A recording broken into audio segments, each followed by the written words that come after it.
여러분 안녕하십니까? 사주 장명가 장세진입니다. 요즘 시대에는 복잡한 사회적인 관련성도 많고 스트레스나 신경 쓸 것들이 많아서인지 몰라도 정신적인 불안이나 분열, 우울증 등 정신적으로 취약한 환자들이 많습니다. 사주 명리학적으로도 이런 질병이 들어오기 쉬운 구조가 있는데요. 오늘의 영상은 사주 팔자에서 보이는 우울증 발생 원인에 대해서 살펴보겠습니다. 첫 번째는 오행상 화가 닫혔을 때인데요. 화는 앞으로 잘 될 것이라는 희망 같은 것인데 그 화가 문제가 생긴다면 미래에 대한 불안감으로 우울증이 발생할 수 있다고 보는 것입니다. 천간의 병정이 심한 극을 받거나 지지의 사오가 심한 극을 받을 때를 생각해 볼 수 있는데요. 이러한 경우도 신강한 사주는 쉽게 극복할 수 있지만 신약한 사주는 극복하기 힘들어 우울증에 걸릴 확률이 높으므로 사주 전체 구성을 봐야 합니다. 두 번째로 사주가 습한 사주나 어두운 사주는 빛의 일조량이 부족해서 우울증에 걸리기 쉬운데요. 그래서 이런 사주들은 햇빛을 보면서 수시로 산책하는 것이 좋고 밤에 일을 하는 것보다 낮에 움직이고 활동하는 것이 좋습니다.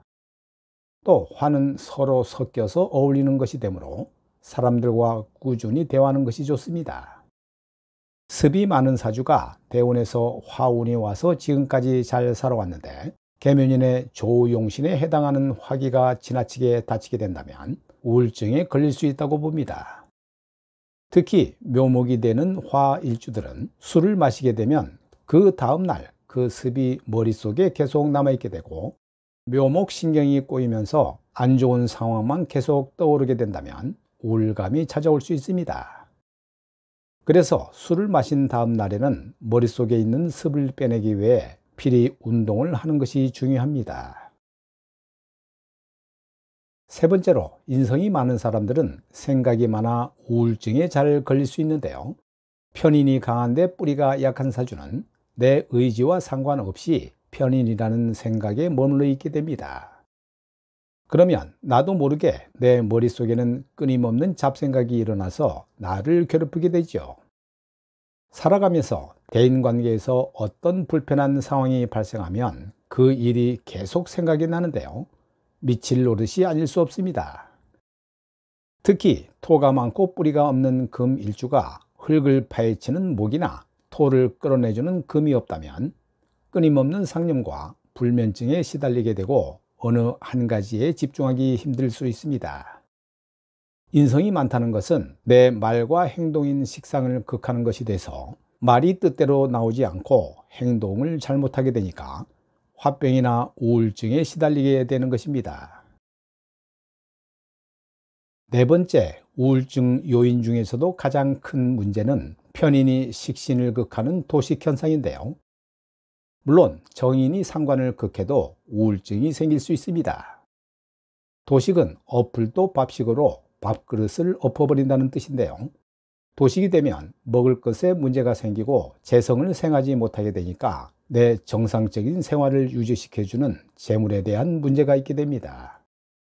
건강이나 경제적으로나 어렵게 될 가능성이 크기 때문에 사람 만나는 것을 꺼리며 집에만 있다가 우울증에 걸릴 수 있습니다. 식신은 말과 행동하는 것도 되는데요. 도식이 되면 내가 할 말을 제대로 못하게 되니까 자기 자책감에 빠져서 우울해질 수 있고요. 또한 행동을 잘못하게 돼서 나 혼자 지내는 시간이 많아져 자폐나 대인공포증을 겪기도 합니다.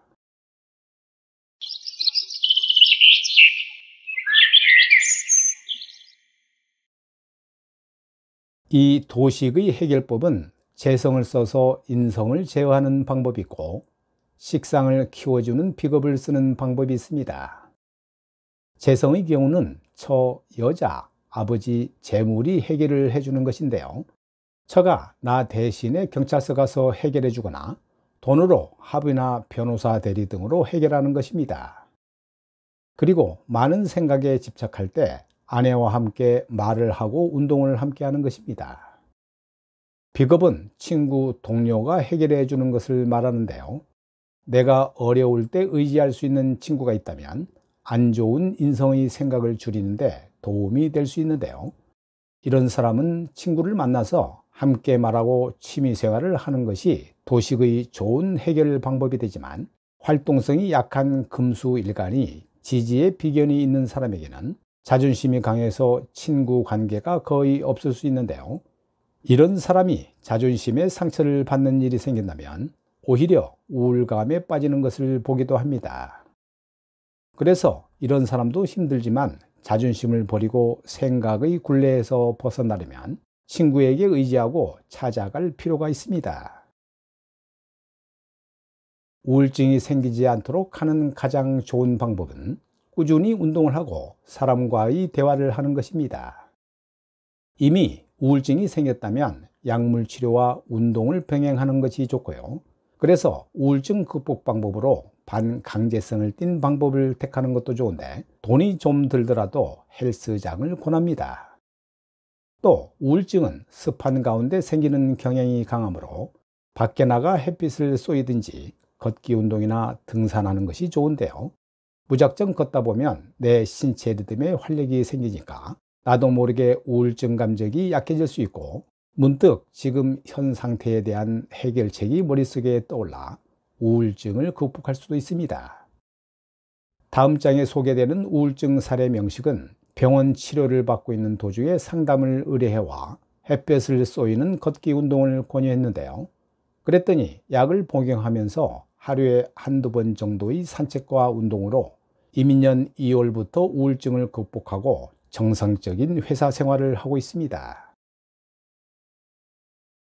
이 명식은 자월의 병인 일주로 신약한 사주인데요.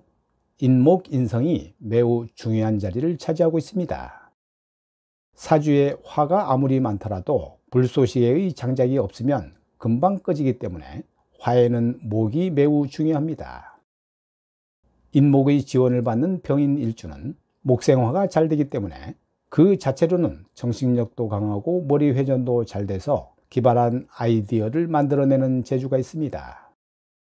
하지만 신축년은 자기 본성인 병화가 병신합으로 묶이면서 축토가 목생화하는 인목의 발목까지 잡아서 정신력 약화로 우울증을 겪게 되는데요. 신축년의 축토는 불 먹는 귀신으로 오화가 축토를 만나면 오화의 온도가 떨어지고 계속 확장해서 나가려고 하는 오화를 갑자기 쭈그러지게 합니다. 화는 미래를 보는 안목이고 희망인데요. 신축년에 이것을 잡아버렸고 정신적인 지주 역할을 했던 인목마저 지원이 끊기게 된 것이죠. 그리고 내 하나뿐인 자존심인 양인까지 제 역할을 하지 못하게 되니까 우울증에 빠져 병원 치료를 받게 된 것입니다. 오늘 영상은 여기까지고요. 시청해 주셔서 대단히 감사합니다.